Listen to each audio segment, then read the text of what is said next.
Oui, il y a encore un truc que je vais vous parler. Euh, Édouard Philippe avait mis en place des idées pour, soi-disant, que les Français ne râlent pas, ne fassent pas les gilets jaunes du 17 décembre.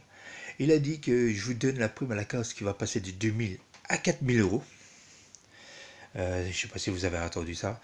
Et payer les gens qui se déplacent entre 60 et 70 km par jour.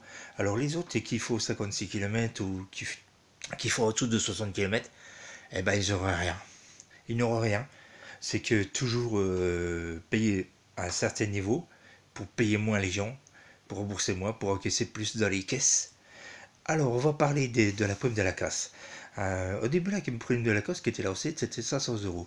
Après, elle est montée à 1000 euros. Après, 2000 euros. Après, 4000. Mais les gens qui n'ont pas d'argent, qui gagnent 800 euros par mois ou 900 euros, comment voulez-vous qu'ils changent leur véhicule? Qui changent, parce qu'il faut faire le crédit à la banque, même de 1000 euros, mais 4000 euros de machin, du prime de la casse, il faut quand même faire un crédit à la banque, mais vous savez que pour 2000 ou 4000 euros, vous allez payer entre 130 250 euros par mois pendant 3 4 ans. Ça serait jamais accepté sur la banque parce que les gens qui gagnent 900 euros, il faut qu'ils payent tout et ils sont déjà à découvert. Et il ne pourra jamais avoir de crédit. Alors ces gens-là qui travaillent, qui gagnent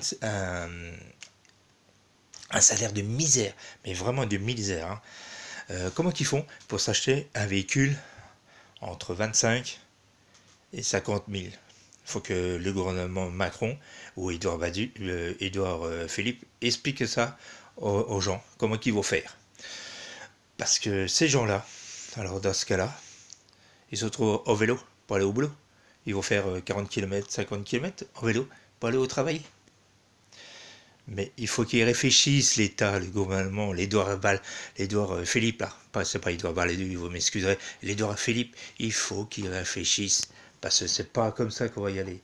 Et puis, les gens qui feront moins de 60 km ou moins de 70, il n'y aura pas de chèque remboursé. Non. On veut le carburant à 1 euro le litre.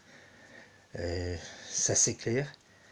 1 euro le litre, on ne veut pas 1,50 €, 1,70 € parce que le prix d'essence, il est le prix là. Il y a 4 ans, le baril il est actuellement à 70 $ le baril, hein, même pas 200 litres d'essence. Actuellement, il y a 4 ans, il était à 130 litres, à 130 $, 130 litres, 130 $ le baril. 130 $, il était à 1,52 €, 1,55 €, le même tarif que là. Alors il faut que l'État explique pourquoi il coûte plus cher et que le baril il est à 50 $ de moins par rapport à 4 ans. Pourquoi il est aussi cher maintenant que le baril est moins cher qu'il y a 4 ans et que le baril était plus cher? Vous avez la preuve que c'est les taxes. Les taxes, on est écroué sur les taxes. L'État met des taxes sur le carbone. Les pays qui ne veulent pas tailler les taxes sur le carbone, bah c'est la France qui payera. Là, il faut arrêter. Mais Édouard Philippe, il faut arrêter tes conneries. Ça, déjà, quand ils étaient à 2000 euros, ton truc, paye déjà les garages que tu dois à 100 000 euros. Parce que il y a des garages qui attendent leur argent. Soi-disant, vous avez plus d'argent dans les caisses pour payer ça. Alors maintenant, vous mettez 4000 euros. Mais comment vous allez faire pour payer? Comment vous allez faire pour payer? Moi, je me demande très bien. Vous êtes des menteurs. Édouard Philippe et Emmanuel Macron, vous êtes que des voleurs et des menteurs.